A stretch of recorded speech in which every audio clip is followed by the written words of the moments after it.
एक व्यापारी अपने घटते व्यापार और घटती सेहत के कारण काफी दुखी रहने लगा।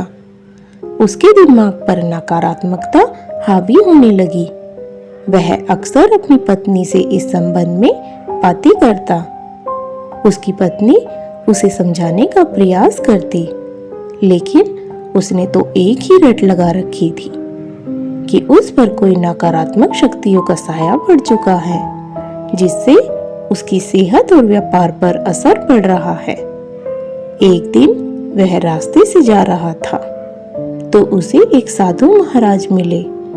वह साधु को देखकर रुक गया और बोला कि साधु महाराज, आप मेरे साथ मेरे घर चलिए।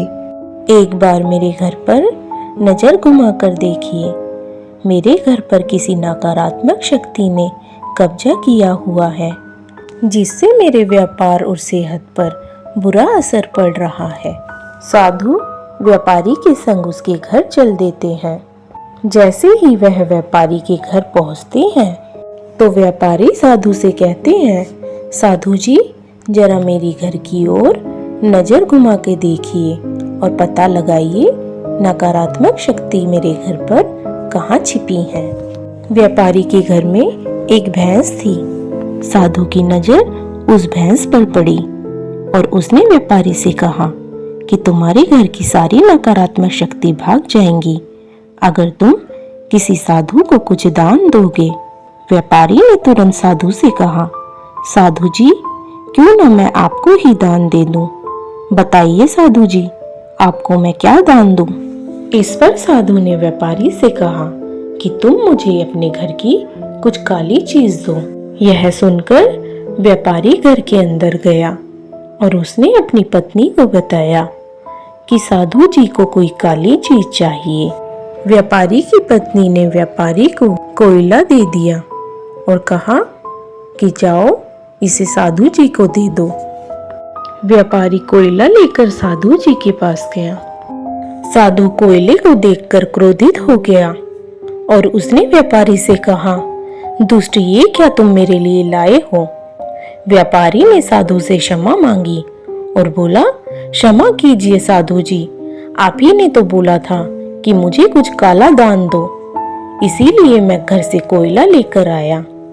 साधु ने कहा कि मुझे कुछ काला और चलने वाली चीज चाहिए।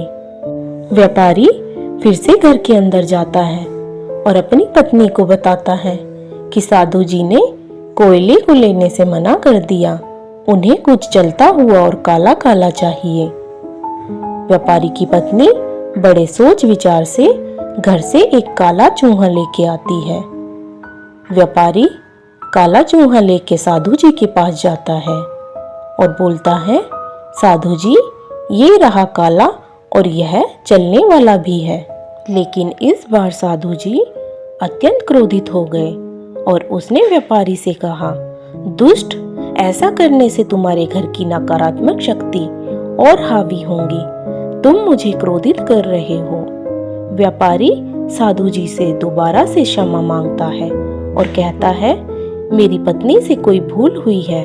लेकिन इस बार साधु ने व्यापारी से कहा, मुझे काला काला चलने वाला और दूध देने वाला चाहिए। व्यापारी अंदर जाता है और अपनी पत्नी को बताता है। व्यापारी की पत्नी काफी समझदार थी। वह तुरंत समझ गई कि साधु की नजर उनकी भैंस पर है। काफी विचार के बाद व्यापारी की पत्नी 3 पिल्लों की मां को लेके आती है और व्यापारी से कहती है, यह लो, यह काली काली भी है और चलने वाली भी है और दूध देने वाली भी है। व्यापारी उसे लेके साधु जी के पास जाता है और साधु जी से कहता है, यह लो, यह काली काली भी है, चलने वाली भी है और दूध देने वाली भी है। यह देखकर साधु काफी क्रोधित होता है। व्यापारी की पत्नी काफी समझदार थी। उसने व्यापारी को समझाया कि हमारे बुरे वक्त में यह साधु जी हमारा फायदा उठाना चाहते हैं। हमें सकारात्मक सोच के साथ जीना चाहिए। जीवन में सुख और दुख तो आते रहते हैं, यह जीवन के साये हैं। व्यापारी यह समझ गया अब व्यापारी के विचारों में सकारात्मकता आ गई।